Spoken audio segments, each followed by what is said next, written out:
కాటారం మండలం మేడిపల్లి గ్రామ panchayat first ward number. నా పేరు లక్ష్మణ్ మేడిపల్లి. మాది మోటారు ఖరాబ్ అయ్యి 3 రోజులు అయింది. 3 రోజులు అయినప్పటి నుండి ఇప్పటి వరకు మాకు మంచిగా చేసి మోటారు వాటరు సౌకర్యం కల్పించలే. అయితే నేనే ఒక వార్డు నెంబర్ని. నాకే పరిస్థితి గిట్లుంటే అందరూ వార్డు నెంబరు మెజార్టీగా నన్నే గెలిపించారు. మా ప్రజలు ఏమని అడుగుతారు, అందరూ మా 10 ఇళ్ళు అందరూ నీళ్ల సమస్య, మాకు నీళ్లు లేవని అందరు వచ్చి నన్ను అడుగుతాను.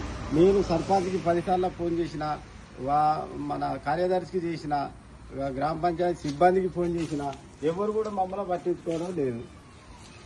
మరి ఇక నాకు పరిస్థితి గిట్టుంటే మరి వాళ్ళు కార్యదర్శిని అడుగుతా ఏమంటాడంటే ఆయన, ఇవో నువ్వు సర్పంచ్ చేయాలి, ఉప సర్పంచ్ చేయాలి, వార్డు నెంబర్ చేయాలి అంటాడు. నాకు సంబంధం లేదా అని ఆయన అంటాడు. సర్పంచ్ ఫోన్ లిఫ్ట్ చేయడు. మరి ఎవరిని అడుగుడో మీరే చెప్పండి సార్. అయితే ఇంకా ఆ మోటారా ప్రతిసారి అప్పుడప్పుడు ఎప్పుడు సంవత్సరానికి 6 నెలలకు ఖరాబ్ అయినా కూడా మేమే ఇంటికి ఒక 500, పోయినసారి అయితే 1000 రూపాయలు వేసుకొని 10 మంది 7,000, అందరం మనిషికి 700, 500 ఇట్లా జమ చేసుకొని మంచిగా చేసుకొని నడిపించుకున్నాం. మళ్ళీ ఒకసారి మధ్యలో ఖరాబ్ అయింది. మళ్ళీ 500 మేమే ఇచ్చి చేయించుకున్నాం. ఇప్పటి వరకు మా గ్రామ పంచాయతీ నుంచి ఖరాబ్ అయితే ఎప్పుడు చేయించలే. ఈసారి అన్న మాకు చేయించమని అడిగితే ఇప్పటి వరకు మా 3 రోజుల సంది నీళ్ళు లేక మేము ఇబ్బంది పడతాను. హాస్టళ్ల నుంచి నీళ్లు తెచ్చుకోవడానికి హైవే రోడ్డు.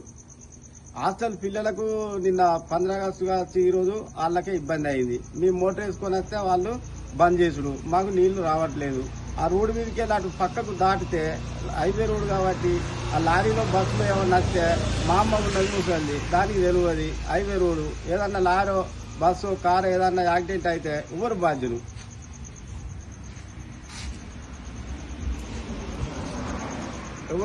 మరి ఇక మీరు ఆలోచించి మాకు ఈ నీటి సమస్యని పరిష్కరించారు.